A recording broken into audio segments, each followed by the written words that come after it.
All right, remember that stuff we told you that the CIA, with these WikiLeaks, apparently has the capability and the technology to go ahead and spy on you in your home with your own TV set, even when it's off.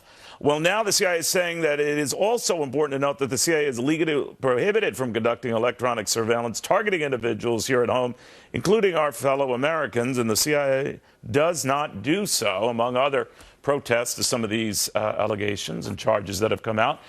To Judge Napolitano, what he makes of this. Of course, they're going to say that, and I'll take them at their word that that is something they would not do against individual Americans. But we've been sort of surprised before. What do you make of that? You know, there was a time when you could, as a joke, say, I want you to keep your cell phones on so that everything I say, President Obama will hear.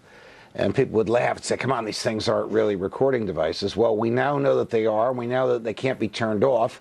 And we now know that certain televisions which look like they're turned off and sound like they're turned off, in fact, are not turned off. There is a lot more to come here, Neil. What has been released by WikiLeaks is the first of 7 tranches. And the intelligence community is prepared for the worst because they believe that in the other tranches will be demonstrable proof that the statement they released today is not true. That, in fact, the CIA does surveil Americans in the United States, which, of course, defies their charter and defies the law enforcement guidelines that have been imposed on them. All right, but what I'm worried about is that if the technology and expertise exists to do this, Judge, that hasn't gone away. And the WikiLeaks thing could be entirely wrong. But, you know, we've heard of crazier things. So what would make them use it?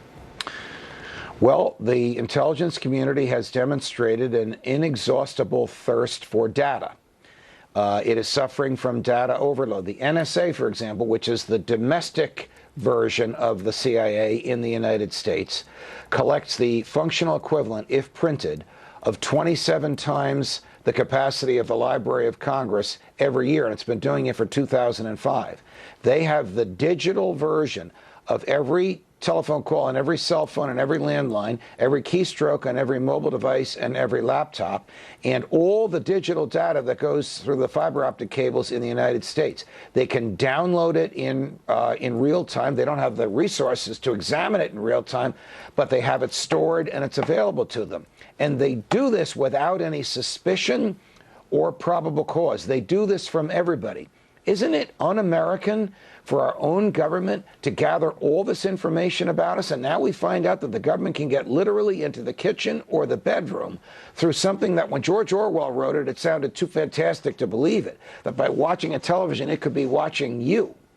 And what also upsets me the most, Neil, is it's been out there for 24 hours.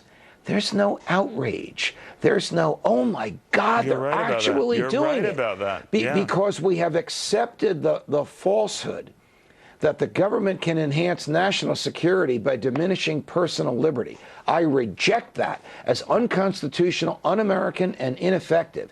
It is ineffective because it produces information overload. It produces so much data that the intelligence community does not have the resources to go through that data.